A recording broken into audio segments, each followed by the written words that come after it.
పల్లి మండలానికి సంబంధించిన శ్రీవాణి విద్యానికేతన్ ఎడ్యుకేషన్ ఇన్స్టిట్యూట్ నందు ఒక స్కూల్ బస్సు పిల్లల్ని ఎక్కించుకొని సుమారు ఒక 15 మందిని స్కూల్ని ఎక్కించుకొని స్కూల్కి పోతుండగా ప్రమాదవశాత్తు స్టీరింగ్ యొక్క రాడు విరిగిపోయి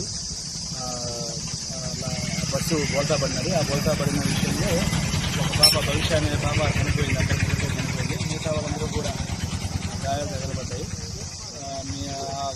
చనిపోయిన అమ్మాయిని పోస్ట్మార్టం నిమిత్తము గూడూరు గవర్నమెంట్ హాస్పిటల్కి తీసుకొని పోవడం అయింది. ఈ విషయంపై కేసు నమోదు చేసి దర్యాప్తు చేయడం అనేది తర్వాత ఉన్న విషయాలు తెలియబోతుంది.